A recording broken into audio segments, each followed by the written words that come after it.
This week on the Notorious Scoundrels podcast. Crushing Vader with the vehicles doesn't work. Welcome to the Notorious Scoundrels, a podcast focused on tactics and competitive play for Star Wars Legion. Hosted by Kyle Dornbos, Michael Barry, and David Zelenka, with Jay Shalansky, the man behind the glass. Welcome back to the Notorious Scoundrels. I'm Mike, and I'm here along with Kyle and David and two very special guests. We've got Luke Eddy and Alex Davy here from Fantasy Flight Games. How's everybody doing today? Doing great. Happy to be here. Yeah, not too shabby. David, Kyle, you there? Oh, we're here. We're waiting with bated breath. We are. For a second there, I was like, oh man, is it just Alex, Luke, and Mike today? Oh! Yeah. So we have a interview lined up with you guys to talk about the points rebalancing you guys announced about a week ago now. Yeah. So we're going to talk about that today. I think we've got some cool new operatives to talk about too. And maybe we'll discuss some other stuff. So I guess let's just jump into some questions. Kyle, you want to start us off? Sure. So, it's been a crazy week in Legion. How many articles were last week? I think it was 3, if not 4. Yeah, and a stream. Yeah. And a stream. Yeah. Exciting times. So we are not hurting for things to talk about, but what we would love to hear your guys' thoughts on is the points rebalance and errata. Do you want to just talk about that a little bit, what that is, and what folks can expect? Yeah, I'll field that since I wrote the little overview that you can find online. Essentially, it is us stepping in after about a year or so of competitive play, taking a peek at what is successful, what's seeing table time and competitive success, and what is languishing a little bit in both competitive and casual play. And it's a chance for us to take all of the cool units and minis and strategies that we'd like to see more of and boost them a little bit to get them onto a more competitive footing with some of the units that have proven to be effective. And there's a few reasons that we want to do this. The first and foremost is it keeps the game fresh. Diversity is just good for any game. The more different experiences you can expect when you go out there, the more creativity that you can have with your list building and your play style. We think that that's just going to lead to a more interesting game and a healthier community. And then just secondly, as a hobby game, sometimes one of the most frustrating things is when there's a really cool mini or, a character or a unit that you identify with from your own personal fandom, and it just doesn't do that much on the tabletop. It sort of ends up collecting dust on your shelf and maybe has a beautiful paint job to boot. So by hopefully broadening the variety of lists and units and miniatures that are viable, people can have more hobby creativity and get to use all of the minis in their collection as well. So that's the gist of it. How we approached it and how we landed on the specific tweaks, I think, is going to be a bit of a longer explanation. But as with anything else, it starts with playtesting. Can you talk about that process a little bit? Yeah, I think we can. First of all, I think, Alex absolutely hit the nail on the head that people have a lot invested into these miniatures, whether it's paint jobs or, they're particular fans of certain characters or units. And, we want to see those things played on the table, competitively and casually. So as far as our process went, we talked a lot. We looked at what was being fielded in tournaments, what we were seeing played the most. Because while it's true that there can sometimes sort of be, in any sort of meta, whether it's a board game or a video game, miniatures game, card game, there can sometimes be a bit of groupthink where, a lot of sort of high tier players are being very effective with something. And so everyone sort of follows suits. And, unless someone sort of has some aha moment and really shakes up the meta with something that was always there all along, you just sort of tend to be like, yep, such and such thing is the best. So that can happen, but Legion's been out a long time now, and I think we've seen, that players have been able to figure out, what are the things that are just a little bit ahead of the curve efficiency-wise and a little bit under the curve efficiency-wise. So data from the tournaments was invaluable, but then also we did extensive playtesting. And Alex sort of took the lead on this. We were able to leverage our existing pool of testers who test just the stuff that we're working on, and have them do a lot of points testing, and pretty rigorous for quite some time, actually. And we were frequently updating that with various amounts. There were some things we tested, just for the heck of it, that didn't go so well. It's like, nope, turns out don't touch that. That doesn't need to cost more. It's just fine. Or, no, that doesn't really need to cost less. So, we tried out a lot of different things. And in the end, sort of, I think we were maybe aiming for fewer things than we did actually change points on. But we thought this is the first time around, and we might as well, with all the data we've gathered, really just go ahead and hit everything that we felt like, could use a change. Now, there's some things that, are maybe still in the future we'll see getting a points reduction, or some things we might see in the future getting a points increase. But for the most part, we thought this was enough for at once. Mm-hmm. Yeah, we wanted to keep it reasonably digestible for a first update. And we didn't want to go too crazy and change too many things, because that can be hard to follow. And when you make a few major changes, that often has a ripple effect on everything else anyway. So we wanted to have a substantial but pretty manageable number of changes. So we went into testing with a pretty good idea of what could use a boost in terms of the meta, in terms of what wasn't seeing play.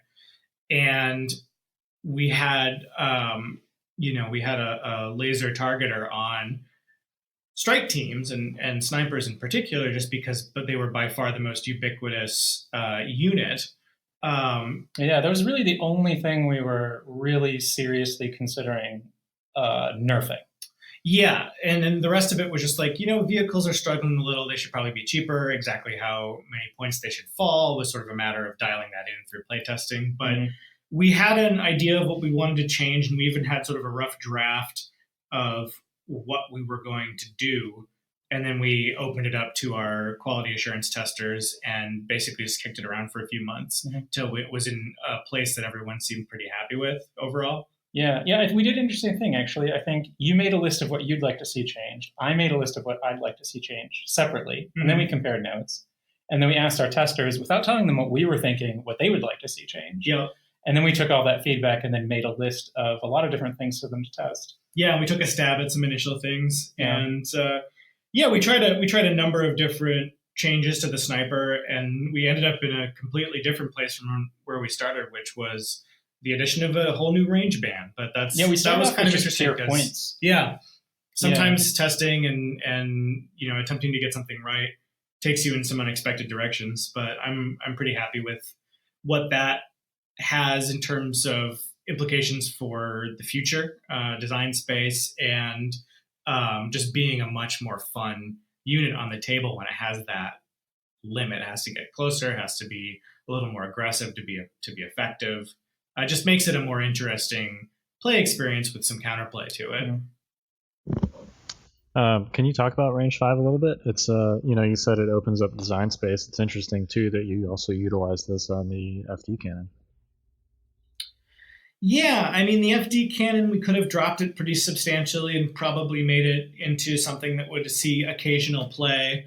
But as a stationary piece, just being able to reach, we knew we didn't want it to have infinite range because it's quite powerful. And obviously we ran into that problem with these low dice sniper attacks. It would be even more exacerbated by an infinite range unit. But range 4 just wasn't quite threatening enough to have a huge impact. It could be played well. It was even taken occasionally at higher levels, but it was pretty matchup and terrain and battle card dependent, and it just didn't have quite enough reach to get into areas from its starting deployment zone that were going to be threatening enough to have an impact on the whole game. Just that little 6-inch bump by going from range 4 to range 5 increases its threat range substantially, and really just makes it a much more interesting, much more viable unit. So we were talking about range 5 for the snipers for similar reasons, and eventually we just sort of came to the conclusion that, well, if we're changing these sniper rifles and we're folding that range 5 stuff into future waves, because we were working on a wave of new content at the same time, why not take this opportunity to address a unit that we sort of felt like should be a bit longer range from the start and give it a sort of a new lease on life. The difference between, range 4 and range 5 in terms of, design space is pretty profound, because there's just not a lot of granularity when you have range 1 through 4 and then infinite. Especially when most things start at 3. Right. So you really only had 2 numbers to play with there. Is it range 3? Is it range 4? Or is it, this table spanning, from downtown, shot, buzzer beater shot.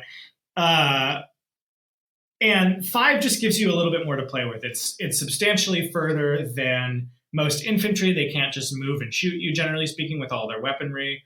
But it's not so far away that they're completely out of the fight, able to be hidden in the corner of your deployment zone. It's effectively infinite in some deployments.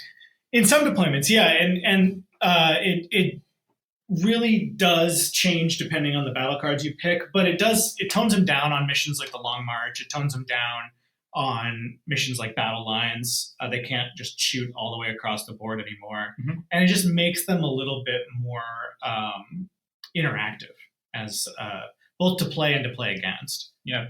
Well, and Kyle, we were talking about this earlier. You had a really interesting point about the change to range 5 on snipers. Do you want to go ahead and mention that? Sure. So I actually think it's possible that this change makes snipers safer.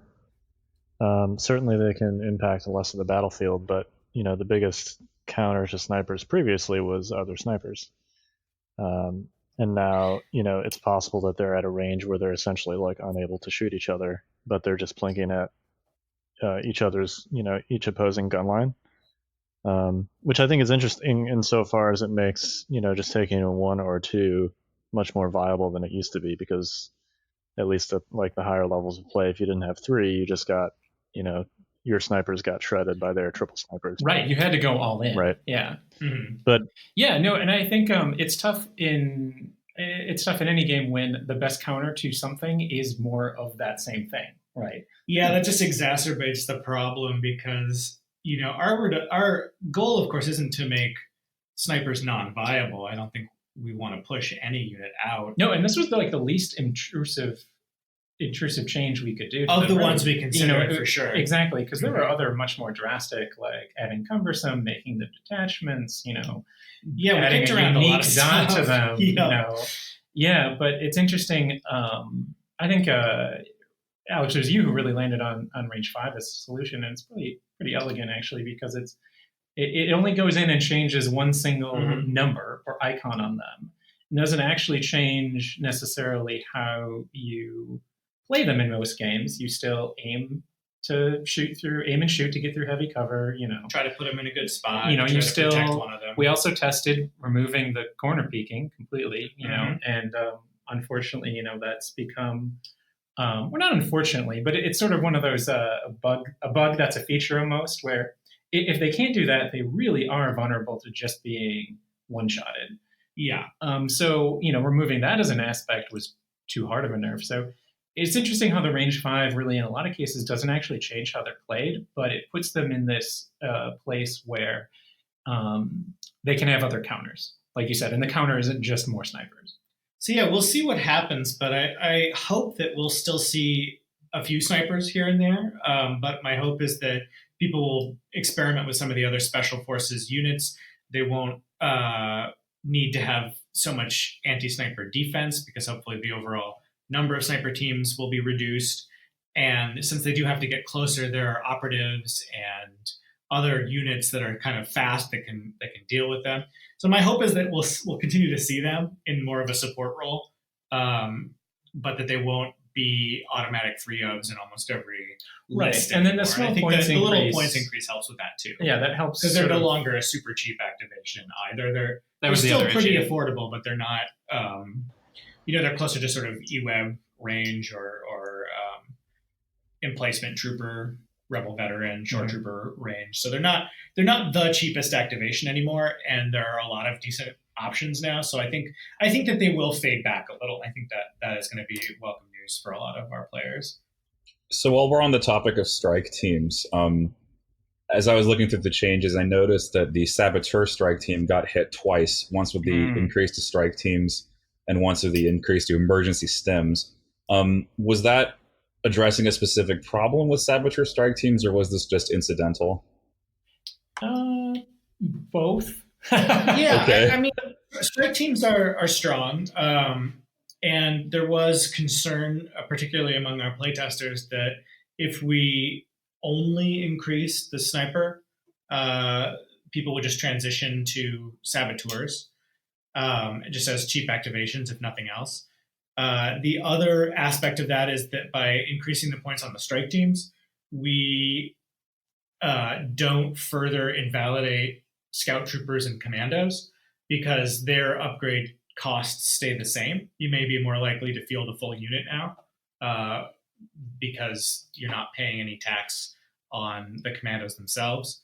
But the biggest thing was just that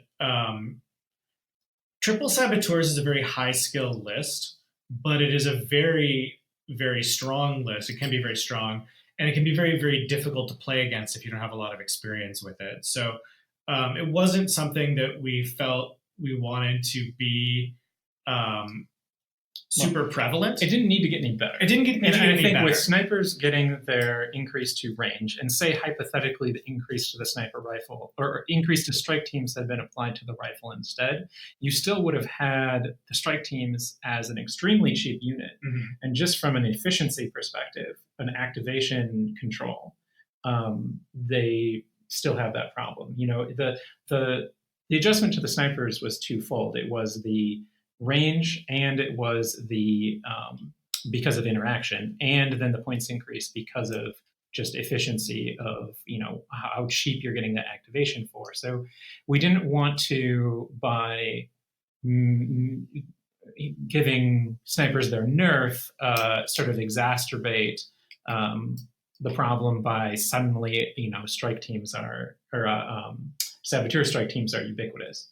And we actually, it's funny, I talked to Daniel Lupo at Worlds about what's sort of the threshold of points increases to the strike teams and stims, while still keeping the strike teams, the saboteur strike teams, hypothetically viable. And also got feedback from our testers as well. And it's a little more pricey now, and you maybe have to rely less on the stims themselves, but it was both of their opinions that it's still viable. Yeah, and that's the thing. We're not trying to push anything out, and emergency stims in particular, it was one effective way to run saboteurs. I don't think it is a 100% prerequisite to running them effectively. It was how one particular very effective list was built. But the increase to emergency stims has a lot more to do with that particular upgrade being a little bit a little stronger than anticipated and intended. Right, and it wasn't because we were trying to apply a double nerf to the saboteurs. It was because we wanted to sort of stealth nerf, or not nerf, nerf is such a negative word, but, sort of like bring their efficiency slightly down of Luke and Boba, actually. Yeah, and just really it was becoming almost an auto include for a lot of aggressive, right? Not even just them, commanders. Yeah. And we just felt it could use a bit of a bump. I think it's still a pretty viable upgrade at 12 points. If it buys you another round with Luke or Boba, or anybody else who can take it, that's strong. Sufficiently expensive. Yeah. That's quite useful. So that was more of an emergency stims increase than it was targeted at the saboteurs in any particular way. Right. Well, you know, when Luke's gear slot is jokingly referred to as the stem slot, that probably needs Exactly. adjustment.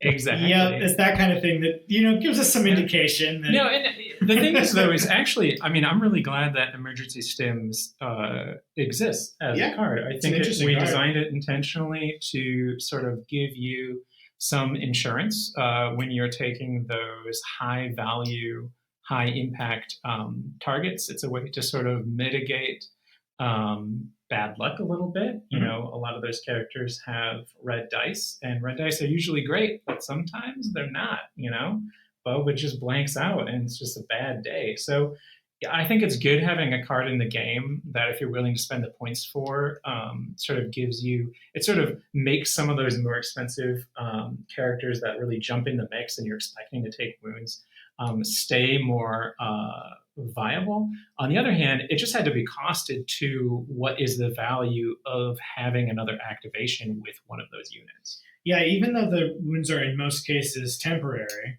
or not temporary, but the extension of that character's time on the table is temporary, without healing shenanigans or med bots or what have you. Yeah. But generally speaking, if you have to use your emergency stims, you get one more round. Well, it turns out one more round with a really strong character in the right place can win you the entire game. So 8 points was sort of, at that price, it was kind of a must take.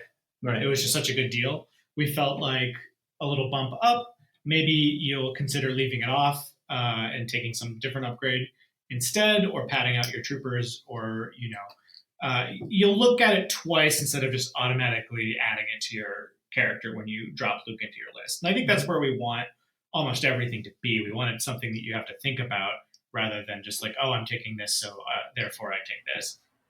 Yeah. So on that kind of design philosophy there, you were talking about stims being a must take on a unit.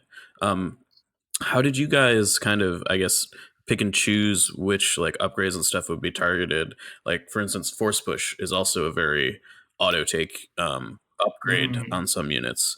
How did you land on nerfing stims as opposed to something like force push? There was a lot of talk about force push. So I used this analogy when I was talking to our testers that there are some cards. The analogy is like a card game where in the core set of some LCG, you're going to have cards in there that when you plot them on a power curve are just way out there. They're so good. But they're they define what that faction or that color can do. And I think Force Push was one of those for the Jedi, all the and Sith, the Force users in Legion that I was okay with it just being good. It sort of defined what those characters can do. And most of the Force users have multiple Force slots, so it wasn't really pushing anything out per se. We could have raised that, but ultimately, I think we decided not to. Yeah, I think the difference, the main difference there is the availability. Stims is available to a huge number of characters, and eventually Force powers will be as well, but the possession of Force powers is kind of built into the cost of any Force using miniature. And all of the Force powers are really strong, and some of the new ones are quite strong. So we felt like there's going to be enough competition with push amongst other Force upgrades, especially as different commanders with different strengths start to emerge. Things that Dooku, for example, can do, and Obi-Wan can do. Having mastered the force changes too, how valuable it is. Yeah, so we just, as with all of these changes, we're trying to do as little as possible. And we felt like Force Push, while a solid card, isn't quite an auto-include and is so specifically relegated to a handful of units that it's probably fine if it's just a super strong card. Yeah, it's a near auto-include for those units, but I feel like pushing stuff around. I mean, it's strong. That's what the Jedi kind of do. It's strong. But we've both run Obi-Wan without it because he can fulfill a much more defensive role. Mm-hmm. The Emperor doesn't always take it, right? Because he's not really getting in there.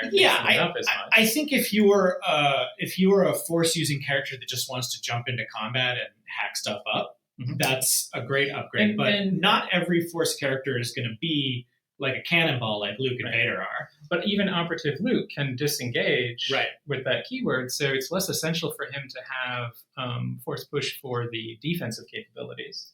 You can get away with perhaps not taking it. So, there is some cases where something is, I'll grant you, somewhat of an auto-include, but, there are the situations where that card sort of helps define what that unit can do. We design certain cards sometimes in mind with them being applied to certain units and being somewhat ubiquitous, and usually try and give those units, sometimes multiple upgrade icons of that type. So it's not like it's crowding out other possible upgrades. And then to Alex's point, we're sort of taking like an all ships rise with the tide approach here. We wanted to lower the cost of as many things, of things rather than raise the cost if we could. And, it was, I think, better to just lower the cost of battle meditation and reflexes and saber throw rather than raise the cost of push. Yeah, we only raised 3 costs total. The 2 different strike teams and emergency stims. Yeah, we tried to be very stingy with anything that was going to get bumped up. It had to really earn it. Yeah, it always feels better when your costs are coming down as opposed to coming up, I think, from a player perspective. Yeah. Oh, absolutely. And from a collection perspective, if your stuff gets more, attractive and valuable within the game, then your army is just cooler. If stuff starts getting, worse, then it's a time and effort you've spent on something. Well, it's less of a feel bad too. Yeah. If you are a player who shows up to a tournament, you're not familiar with this. Yep. You don't find out that like, oh, your list is invalid. I mean, I don't know, maybe it is. Maybe you're taking triple snipers, but you show up and instead of finding out that like, oh, this list is illegal, this all costs more, you find out instead like, oh, hey, actually, I have more points. All right, that's not bad. So speaking of lists that are going to have more points to play with, there were quite a few Rebel changes, kind of in contrast to the Imperial ones. True.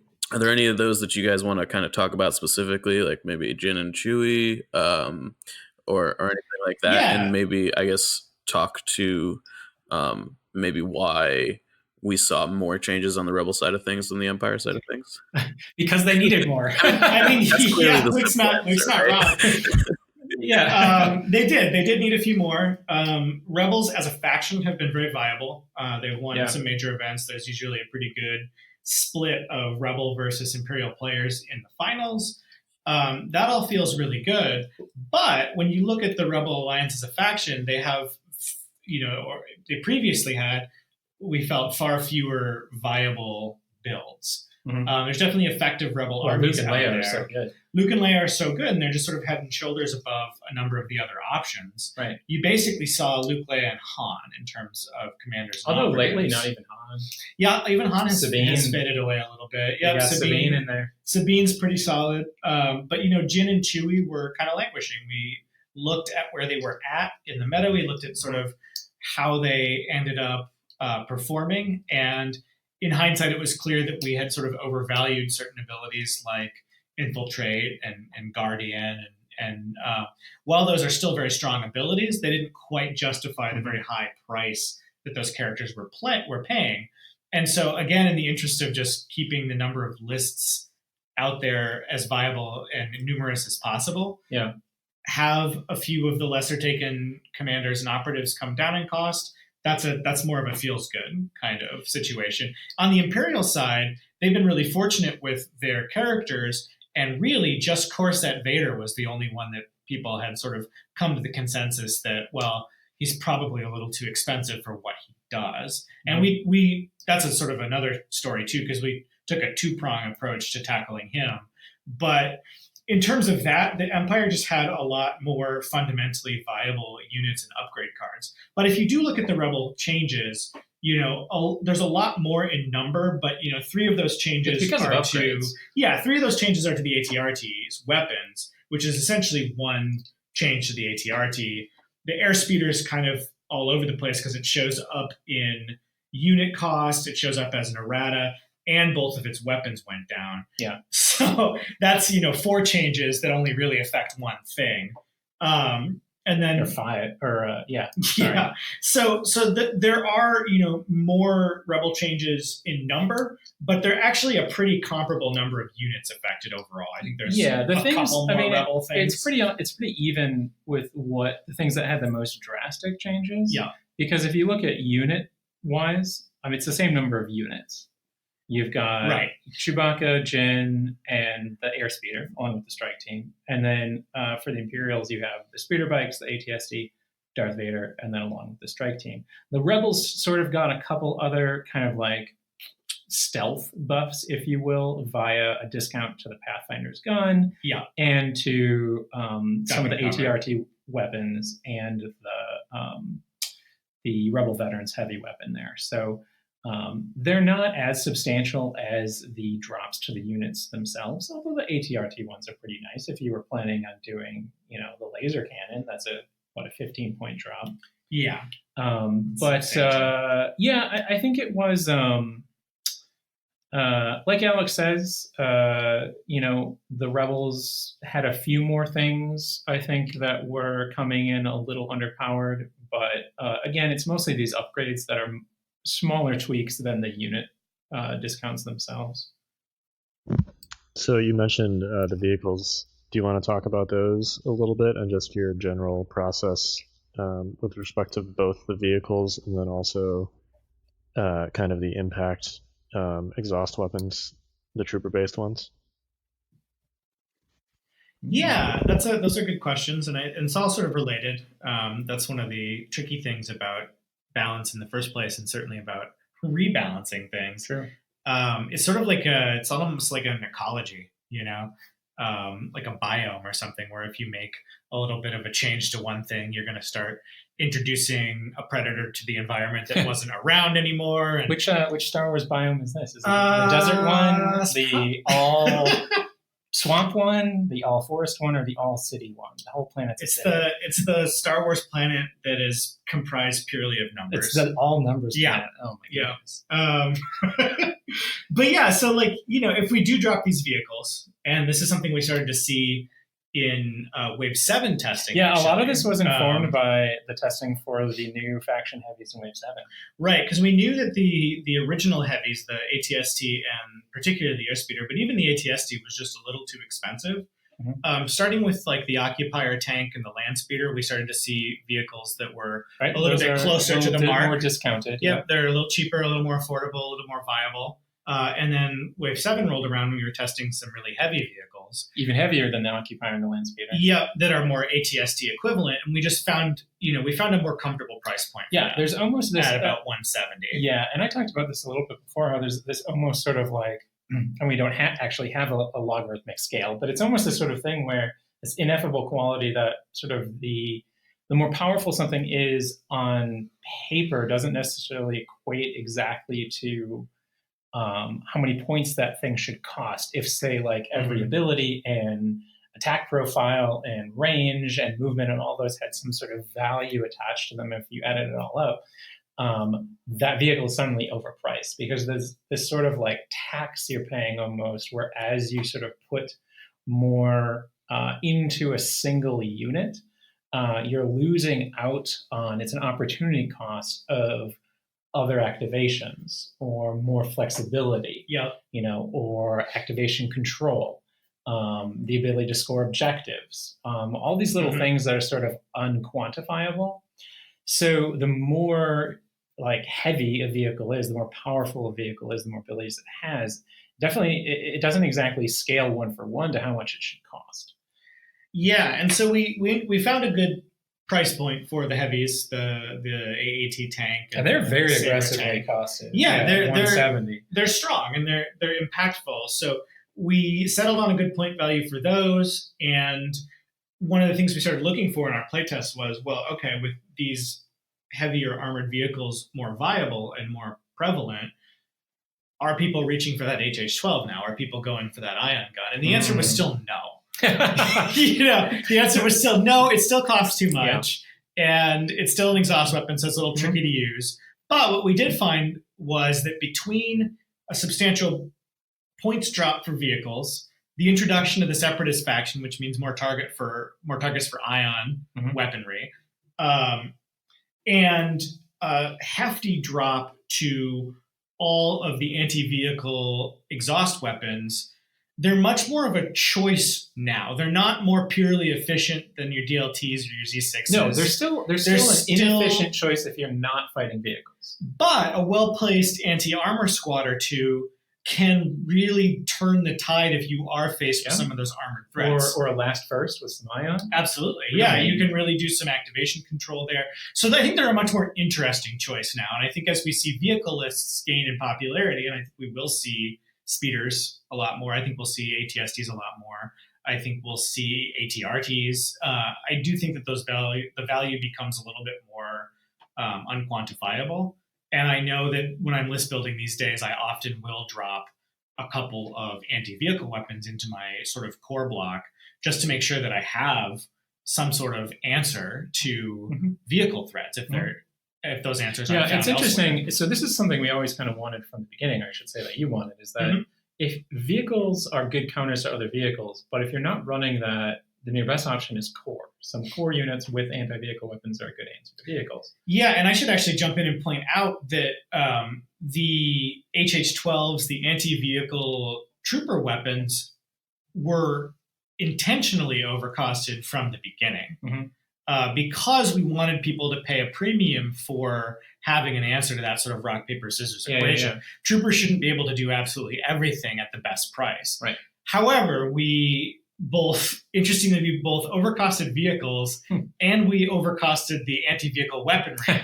So consequently, you just didn't see any of it. Yeah. So we think that these new calibrations, these expert dial twiddles that we've done with the various point values, bring that element into the game in a way that was always intended but never really materialized. Well, and I remember, first coming onto the project, and the core was still not quite wrapped up. It was very close, and I did a lot of testing for that. And at that point, there's only so many things that exist in the game. We're talking like core set stuff plus Wave 1, which would have been Leia, Veers, Fleets, Snows, Airspeeder, and the ATSD. Yep. And that was all kind of tested before. Right, those are all designed together. Really knew what Legion was. Well, what I was going to say is, basically, it had not been announced. Yeah, hadn't been announced, and we hadn't really, fully grokked how it functioned. Well, I came in when you had designed most of it. Really, it was just minor stuff. But I remember doing a lot of that playtesting, and with so few things, you don't not take things, right? Because you're trying to test it all. That's true. And at that point, and you need to fill your list, right? And at that point, when you're not saying like, you know what? Yeah, maybe this airspeeder isn't very efficient. I'm not going to take it. Yeah. It doesn't quite congeal that, it might be overcon. You're not doing that because you're like, I need to test this. And then similarly, because I know the person I'm playtesting with is taking a vehicle, I'm like, I need to take these heavy weapons. Right. I need to pay whatever they cost because I need to have answers to this. So it's such a small pool and sort of this drive to test everything. You don't quite have that, where there's so many options and you decide not to reach for things. You don't have a plethora of things that you can choose from. You don't really have that sort of analysis of choice at that point. That's a little bit how it ended up being a little overcosted. But, fortunately, we have this ability now to make some of those adjustments. So I think I'm probably not the only person that's going to have legitimate difficulty finding my Snowtrooper T7 Ion trooper. There was a funny interaction I saw. This was on the Discord where someone's reading through the points changes and they're going, hey, they reduced the cost of the T7 Ion Snowtrooper. Too bad it's only range 1 to 2. I don't know if it's still good. And the next 3 replies are, oh no, it's 1 to 3 now. So no, we were aware that boy needed some help. Yeah. Well, and again, that was when, you take it because you're testing it. And, the snowtroopers, I mean, they have a cool ability to move, shoot. So the range was an interesting sort of like, oh, it's not quite as big of a problem. But, in all honesty, we were concerned about sort of corner peeking tricks, like popping your snowtrooper, out of line of sight blocking terrain, taking a shot at a vehicle, right, popping it back in, that kind of at thing. 3, yeah. At 3, and so we got a little nervous, and we ended up bringing that range down and making the snowtroopers a really close range unit. But as we went on, the fact that it exhausts and various things, we already sort of had plenty of built-in checks and balances. At that point, too, we figured out that impact grenades were good. Right. So you were trying to get into range 1 anyway. So the range 2 didn't seem as big of an issue. But no, it didn't need to be 2. So yeah, we essentially, like we were saying, we got a little cheeky. We overcosted all the anti-vehicle stuff intentionally so the vehicles would be more viable, but we went a little too conservative on those values just across the board. Well, and it seems like these changes on both ends are kind of a natural follow-on from, like, if you look at the anti-vehicle weapons in the Clone Wars core set, they're costed much more closely, I feel like, too. Yeah, they make a lot more sense. And I think by the time we started working on the Clone Wars core set, we had come to the conclusion that a sort of rebalance is going to be necessary. So, and even if we hadn't, we always focus on making sure that new content is as appropriately costed as possible. Right. That was definitely a question that came up amongst our testers when we were working on those was, should these heavy weapons be this good? Should they be? They're better than these are just better than the other ones. And it's like, listen, we don't need more duds. Let's. Yeah, exactly. I mean, that's never made any sense to me. It always makes more sense to me to try to price new things at the level of competitive existing things rather than at the level of some similar thing that nobody takes. Right. Yeah.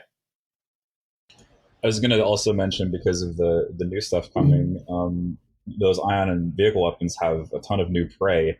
They have a whole faction they can prey on now. Yes, they do. Yeah, and not only a new faction, but I'm going to be slightly cheeky here and say that. Are you gonna drop something? Well, not only Separatists will be fielding droids. Star Wars is a big universe. Oh, so people know about R2 and 3. Yeah. So yeah, I mean, and so for sure, there's just going to be more targets out there with cheaper vehicles, with a whole new droid faction, with more droid units for existing factions. I just think that they're going to be a more viable weapon, and we kind of always knew that was going to be the case.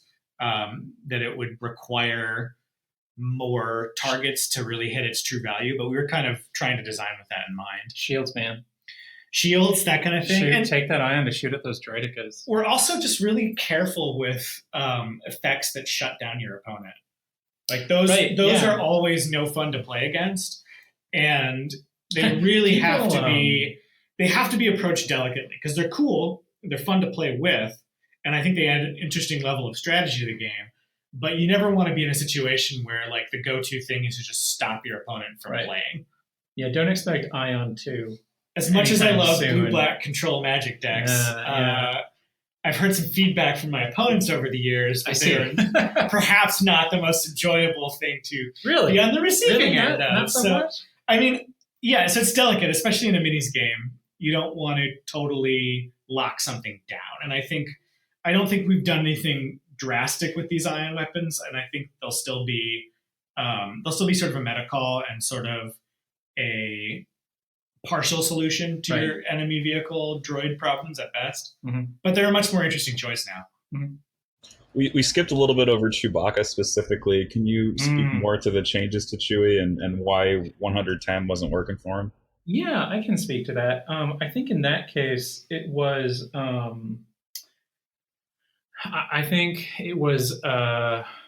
overestimating the value of health versus armor save.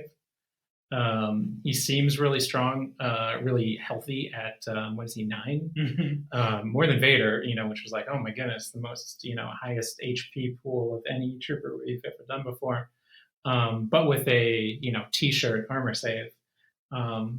Turns out, that's not so great. I mean, we knew it wouldn't be, but it was one of those things where you really start seeing people, when you test something, we may go through hundreds of play tests, but it gets out in the world and it gets released in the thousands of games tests actually.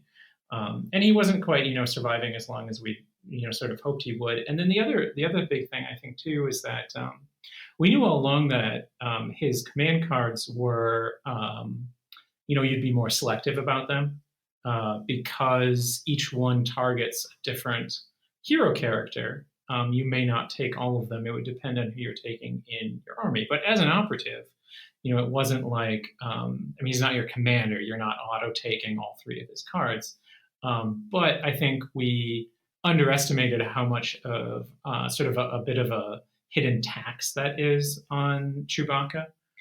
Yeah, for sure. And he also... It's still very cool. Yeah, it is cool. And so it's tough too because he pairs well with multiple characters, but then you're looking at a situation where you're too many. You have 7 to choose from exactly. or more. Yeah. And so he's an interesting case. He just needed a little discount. I think he still enables Han really well. He still pairs nicely with Luke to keep him more survivable. He pairs nicely with any upcoming heavy-hitting rebel unit. It's nice to have that Guardian. The Guardian is extremely valuable. Mm-hmm. So I think that this will help him just see a little bit more play. He can get surge tokens now. He can get surge tokens now, which is modestly helpful with every Hey, wound counts. Yeah, that's true. I will say one of my favorite playtest lists was actually Han, Chewie, and R2 and 3PO. That's great. Because you calculate the odds with C-3PO. For Leia in the mix, you got Endor. Yeah. Well, it's kind of a lot going there at once. But at least R2 and 3PO and then Han. Maybe a Chewie. Grand Army. But you calculate the odds on Chewbacca or Han, and then they teamwork to the other guy, and you double your aim and dodge there. It's pretty good. That is so cool. I'm so ready for those expansions. Han doesn't not a huge fan of having C-3PO tell him the odds, but turns out it's actually helpful. Yeah, it's good for him. It suppresses him and triggers low profile or something. Yeah, exactly. It's annoying, but you know what? I'll take it. Kudos to you, Luke. That was a very, I think, amusing bit of game development. Oh no, credit where credit is due. Actually, that one was your idea. No wonder I like it so much. Yeah, exactly. I mean, for a long time we were flying. Do you remember this? We were flying around with a version of that. It was like the janky X-wing one, where it was like, guess how many blocks you're gonna roll. Yeah. Why does it always start? It does seem to always start with that. Oh, absolutely. No. So your suggestion was actually like, how about just a dodge in the name, and you get a suppression token. Yeah, it's annoying. Yeah, you don't want to be told that you're in the middle of doing something. That worked out well. Part of the fun of Star Wars is just injecting that Star Wars-ness. Oh yeah, the theme drives so much of what we do. I love how in the RRG it specifically calls out that it is in fact annoying. Just in case you were. It's important for the people to know. Yeah, I think you wrote that little bit. I did. Yeah. Uh-huh. Okay, so given the grand sweep of the changes, we wanted to ask the both of you: are there any post-changes lists that are most appealing, or I guess what are you looking forward to playing in the wake of the changes now? That's an interesting question. This has less to do with the points changes and more to do with the introduction of operative Vader and his new command cards. But I am a fan of silly lists that are hard to win with. So I'm really looking forward to Emperor Palpatine, operative Vader. I don't think it's top tier, although never say never, but it is really fun and a lot more achievable than Commander Vader. Yeah, I saw some theory crafting on basically Vader and Palpatine sort of slingshotting each other across the battlefield via Vader's might pulling the strings and new ways to motivate them. That was pretty humorous. Yeah. Like, yeah, the Vader pelt rubber band. 100% works. I don't know if it's super strong, but it's very hilarious. Well, it brings a whole new meaning to pelt bomb, right? I mean, Vader can literally throw him into the middle of your enemy. Yeah, exactly. Just yeet that pelt right in there. That's right. Get him in there, and now he will die. Mm-hmm. Zappa, zappa, zappa. Yep. By the way, speaking of pelt, good job there, Kyle. Yeah, congratulations. Taking the old prune man himself, that California raisin in a cloak, bringing him to victory. Yeah, I mean, when your California raisin can shoot lightning out of his fingers, he's pretty good. So yeah, little known fact about the California raisins, actually. Actually, it's California it's why you haven't seen them around in a while. That campaign, kind of, they'll turn to the dark side. Pretty much. That's canon now. Yeah, no, it definitely warms my heart to see that old man winning tournaments. Even close in worlds too. Even way back when there was one league, was it? I think like the first or maybe the second Invader League. I think there was a pelt that I wish I could remember who played it, but it was that got into like the top 4. Yeah, that was Eric Reha, R1. So. Oh, it was. Yeah. Oh, great. Yeah, and then he took it to Worlds. Yep. Perfect. Mm-hmm. Yeah. So, I mean, I'm like, Palpatine was, one of the. I mean, I worked on Boba Fett and Han, but those are very much based on some of the original designs, Alex, that you had done when you were working on sort of more characters at once originally. But Palpatine was like kind of the first unit. Yeah, the first character I designed, and really, I mean, if you know your sort of like Magic player type breakdown, definitely just went full bore Timmy on that one. Just balls to the wall, crazy, but he just theme all the way through, and it's awesome that he turned out as balanced and competitive and interesting as he did. Yeah, I think that's a equal parts kind of testament to Luke's design, and also just we nudged him into a sweet spot. We just kind of got lucky in that respect, and I feel like he's right where you want him to be. He's a high skill cap character. He can win games and indeed major tournaments, but you are always kind of on the knife's edge with him, and he's so costly that if he is not winning, he's kind of losing. And that sort of befits not only that playstyle, but also the Emperor as a character. Like, he's either going to win completely, or he's going to get hucked down a reactor shaft while his Death Star blows up. That's kind of like how it works. There's an example of Vader eating pelt right there. There you go. There you go. Vader's much. Yep. Pretty much. So it's always nice when that all sort of coincides like that. And he's just fun to play and see played because he is so potent yet fragile. Every game with him is a wild ride. I've never had a boring Palpatine game. And that's kind of what we hope for in everything we do, but I think it's particularly profound when it's someone like Palpatine. Mm-hmm. So, you talked a little bit there about Vader's might and operative Vader. So could we talk a little bit about operative Luke and operative Vader? They're clearly the first two characters in the game that we've had duplicate characters for. How did the genesis of creating these two new units for Legion kind of come to be? Yeah, I can start a little bit, and I think you want to talk about design, Alex. But the initial concept was, so we have a relationship with LFL. Obviously, they own Star Wars. We make Star Wars stuff, and they approached us and were like, "Hey, we're sort of have an initiative to do more original trilogy content. We'd like you to do some." And we're like, "Oh, cool. We're designing new factions for the prequels right now." We're like, "Okay, we can do it." And I think even though, Alex, you tackled the design of these guys and did a very excellent job, I think there was initial like, well, what do we even do to make these interesting? I had the idea of just, well, what if they're operatives? Mm-hmm. And then from there, I think it sort of, that just sort of drove the design process, because it's like, oh, well, then Luke is, Jedi Knight Luke and Vader's Jedi Hunter Vader. Yeah, we had always intended to eventually do multiple versions of important characters. That's why you have subtitles. Yeah, that's why. That's literally. It's funny when you've worked on games for a long time, which I guess at this point I have. You have.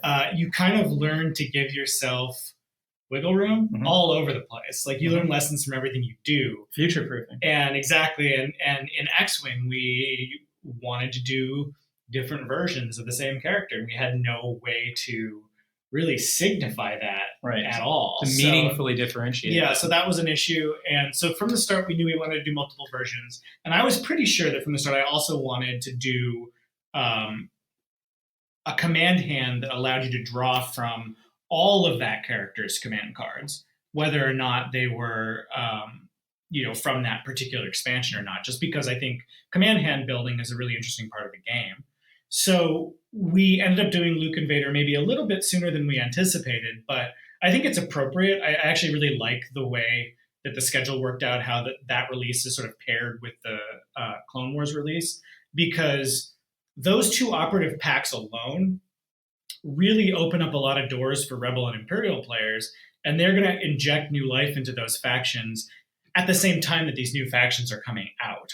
So it's one of those things where you have brand new factions that are going to be really exciting for some players, and you have new units and points changes and various other things that are going to be really exciting for existing players, because the goal is to get everybody in the Legion community super, super hyped for Turbo everything, hyped. so hyped for everything that is coming out. And I think that Luke and Vader are the thematic, emotional, iconic anchor of the entire core trilogy. They're the most important characters in the saga. It's really focused on their journey. And I think having that reflected in the game is very, very cool.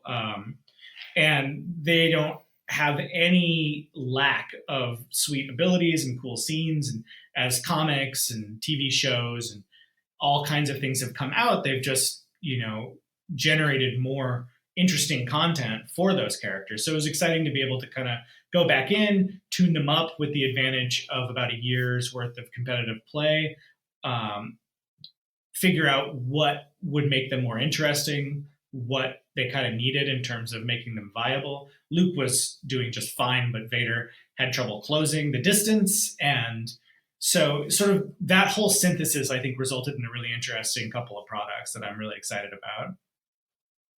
Do you want to talk just like mechanically on the table about your approach to Vader and then Luke? Yeah, for sure. I mean, I knew that Commander Vader had a few issues. The first and foremost, just cost. He was very expensive. And secondly, just speed, slow, hard to get there. No hugely powerful ranged weapon like Palpatine has in order to allow him to be more efficacious. No ability to command friendly troops and kind of have an effect from turn one. So, the first order of business was just, who are these characters? I mean, they're operative versions of Luke and Vader, but what does that mean? Luke, it was pretty easy. Jedi Knight Luke, that's the sort of most monastic path that he walks. He kind of distances himself from the Rebel Alliance a little bit. He goes on this sort of personal confrontation.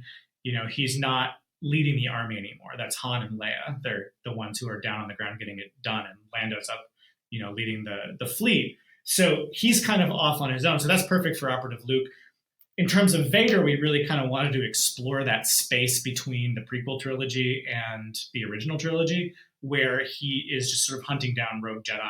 He's on his own. He's a newly forged instrument of the Emperor, but he hasn't really claimed command powers. He kind of, over the course of New Hope and Empire Strikes Back, is where he sort of takes over the military and becomes that commanding figure. So there was some death of Grand Moff Tarkin. Yeah, exactly. So there's some really cool space in there where he's more of, just like the more fist. of a blunt instrument. Yeah, exactly. And so that allowed us to do a cheaper character that's not a commander, that is still sort of finding his, way in this new robotic body. He's not necessarily mastered what effect that has had on him yet. But you can see the beginning there of the sort of legend that's going to grow into Vader. So those, from a thematic standpoint, were really fun to sort of sink our teeth into.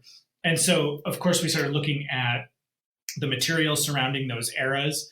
And so Star Wars Rebels is a younger Vader, and that's where the Darkness Descends piece came. And that just sort of came into my brain after I saw that episode. I was like, what a cool command card that would be, just Vader descending from the sky in full drama queen mode, you know, standing on his TIE fighter just to look cool. Yep. And that sort of came to my mind as a very, very kind of wholly made as a game effect. And I was like, if we can replicate that on the tabletop, that's just going to be fun. That's striking. That's going to solve a mechanical problem that he has in terms of getting up where he needs to be. It's going to retroactively buff Commander Vader. It was just sort of this, you know, perfect synthesis of inspiration and, you know, an idea that sort of concretely solved an issue, as well as being directly pulled from that source material. So it's nice when that happens. Yeah.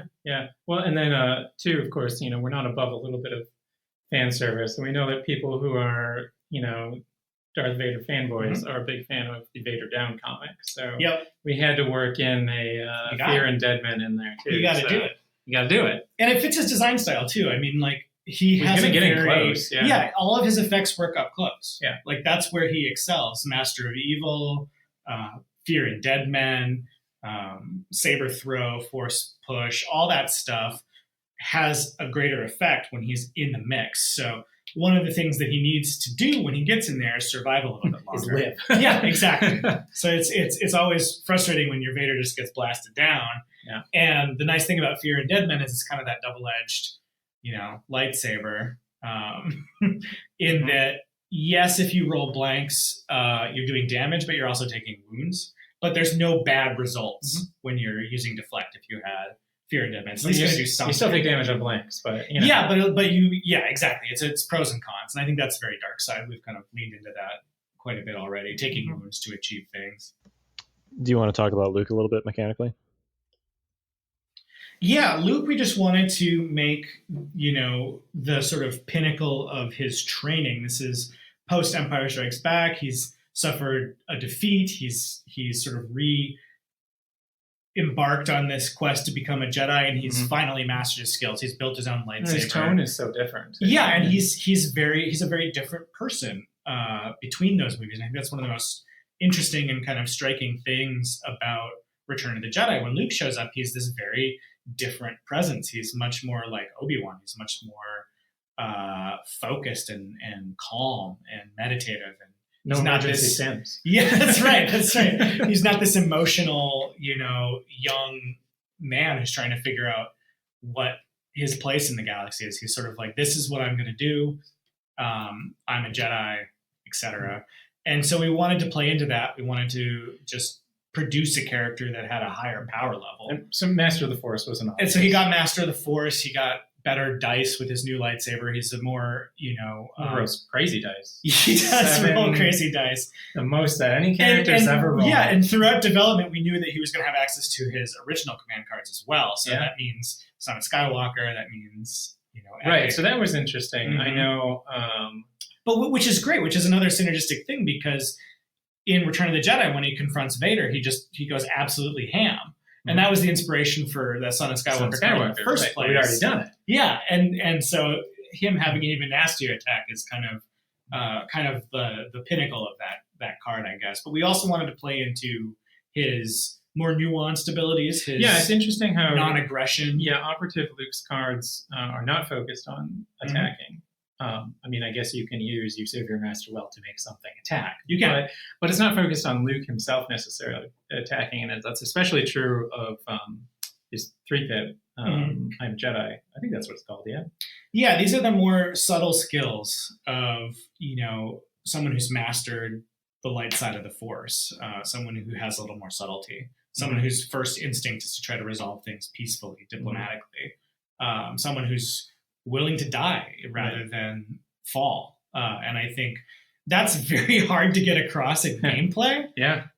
Because this is a battle game. This is a war game. It's hard to design. Yeah, I know. But we played around with a lot of stuff. Luke's cards were one of they were harder than longest. Vader's. They were a lot harder than Vader's. Yeah, and I think I supplied some rough ideas of like, well, this is a cool scene. How could this be a card? How do we translate that? So they're very interesting. Yeah. But they are a little subtler.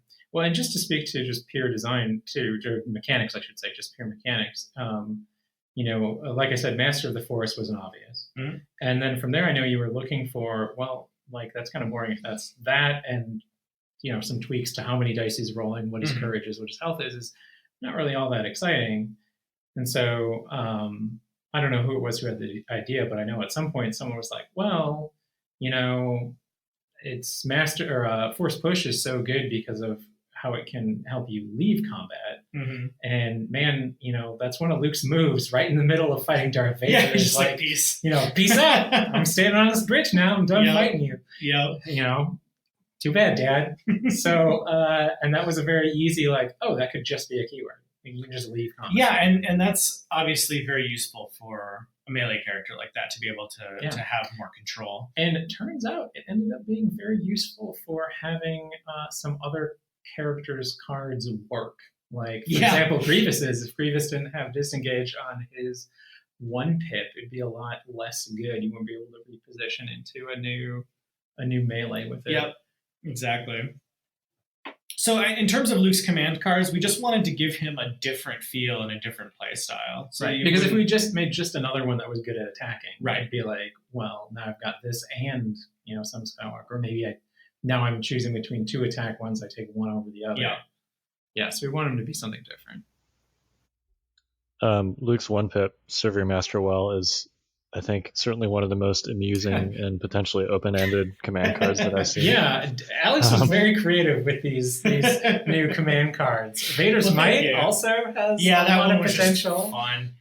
There's a reason it says non-heavy. Oh, I know. So you wanted it to be heavy so bad. Well, I commissioned you. We always commission the art piece after the concept and vision stage, where we've gotten everything approved, but we haven't actually necessarily locked in any abilities or started playtesting. Right. But we have an idea. We have an idea of what we want at that point.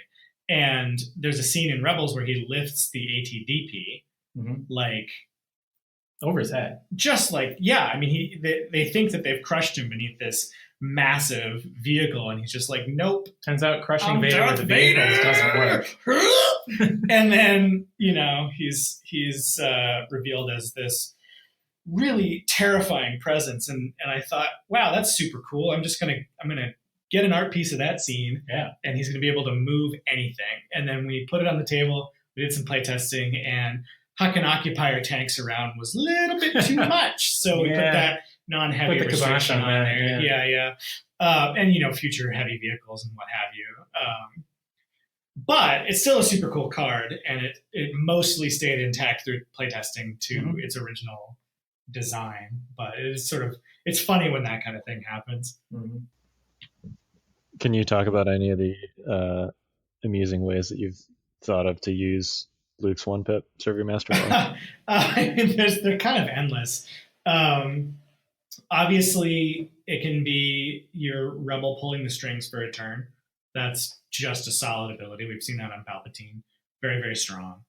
But it's pretty funny to troll people with it, especially enemies. It pairs really nicely with Jedi Mind Trick, obviously. That's a fun one. How Jedi, the stock, if you will, if you've been investing in Jedi Mind Trick, it keeps going up. It's a stock to watch. Yeah.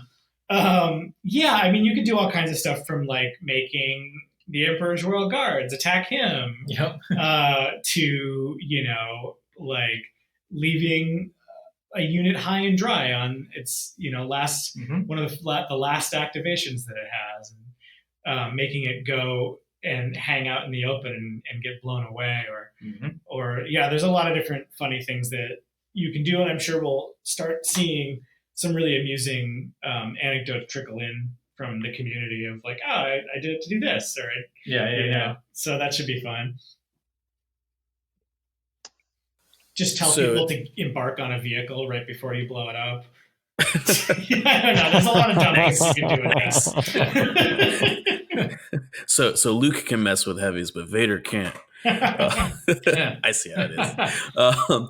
So clearly, the decision to make these command cards kind of cross across both versions of these characters is like a pretty big deal. I think maybe more in terms of Vader. You talked a little bit about landing on that before. What were the reasons that you kind of really wanted that to happen? A, and B, do you think that this sort of treatment is going to be something that we see kind of rarely in the game? Like, we're only going to see it on like Luke and Vader-esque characters, or are we going to see this on the Jyn Ersos of the world? Yeah, I think so. To answer the first part there, the reason that we were pretty decidedly going to allow the command cards to be used by any character is because that's cooler than it not. It's more fun if they can than if they can't. And I mean, frankly, I think, Alex, we're on the same page that like we're totally fine with the core iconic characters being as cool as they can. If that means a bigger pool of command cards, great.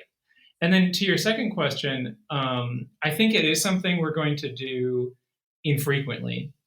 So first off, Luke and Vader, I can assure you, are not going to be the only characters that get a second version of them. Oh, by no means. However, our list of characters that are still not in the game that we want to do is so long. And there's so many cool things, characters we want to see, that just by the sheer nature of that, new versions of characters we've already seen are going to be very infrequent. Well, yeah, and I think we can be strategic about it too. I mean, we are heavily involved in, not in charge of, but certainly have a large influence on the release schedule, what comes when. We talk about it in depth with everybody involved in that process. We have long meetings to iron that out. I mean, a lot of it is a lot of Andrew Navarro. Has a lot of great ideas. Absolutely, and like long-term visions for the game line. But like within that structure, we can do things like look at the state of the game and see something like, Chewbacca's command cards are really limited. Wouldn't it be neat to get, another version of him that makes him more flexible? Right, hypothetically. So hypothetically, we would prioritize a new Chewbacca over certainly like a third Vader or whatever. Right, yeah. And then it depends on, what ramifications these characters have. Do these characters have dramatically different personas, outfits, roles? I mean, Leia, in Bounty Hunter gear would be a really cool riff on her, or what have you. So it's a lot of different factors. Luke and Vader are just such core characters. We definitely decided to hit them first. And the other thing is, it's just like having the knowledge that these command pool cards are going to be added to an existing pool means that we can be more interesting with them. The original run of Luke and Vader command cards are all very generally useful, and they sort of run the gamut of different abilities. But when you get into their second batch of cards, you can be much more weirdly specific about it. You can do something like Darkness Descends, knowing that he has plenty of meat and potatoes command cards to use if you're not doing that strategy. So it lets you be more creative. Yeah, and I think I was just going to say Vader, operative Vader, definitely toes the line of what we would like consider a new version of a character. And I think he doesn't look that different. No, but we sure got a cool pose. We did in operative Vader. And he's not physically terribly different. His costume changes are minor, but in terms of his emotional journey and his character arc, he's in a very different place. Sure. At that point. It's subtle, but it is definitely interesting to kind of riff on, well, this is immediately post duel with Obi-Wan Vader. How is he coping with this? What does that look like?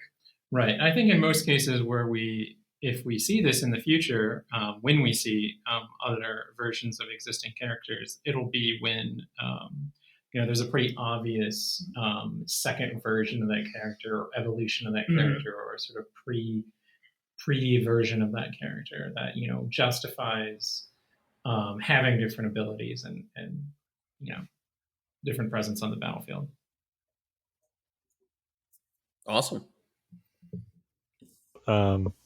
I think we want to wrap this up with sure. the most boring. What else? What other hot burning questions do you have? Was there something about the size of a womp rat, or was it a reactor?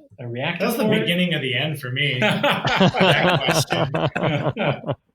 Yeah, Alex, how big is the exhaust port on the Death Star? It's about the size of a womp rat. You got the dragon snake. I was really impressed with the dragon snake. It's 2 meters. It is 2 meters. Now I know. I was really impressed with the dragon snake. Well, that was simple math.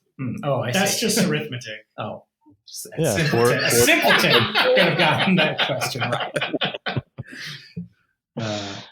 Yeah. It's interesting that the answer to both of those questions is the same, right? Yeah, actually it is too. You could have just answered the same. Oh shoot. Okay. Yeah, exactly. That's the secret. Yeah. I do know this. Whenever if I was ever asked to guess a Star Wars weapon name, I would just throw a Z6 in there. There's so many Zs. There's a lot of weapons with Z, and there's at least 2 with Z6 in them. You've got the Z74 speeder bikes. Yep. You've got the Z6 blaster. You've got the Z. Is it the Z6 jetpack round? Yeah. Is that also just Z6? Well, the old cutaway book. Yes, it was the. Oh, I think that's still what it's called. Yeah. Yep. Mm-hmm. Someone just likes that combination of letter and number, and it's a go-to. Yeah. Well, they're kind of all alphanumeric soup, True. right? Mm-hmm. Yeah. Mm-hmm.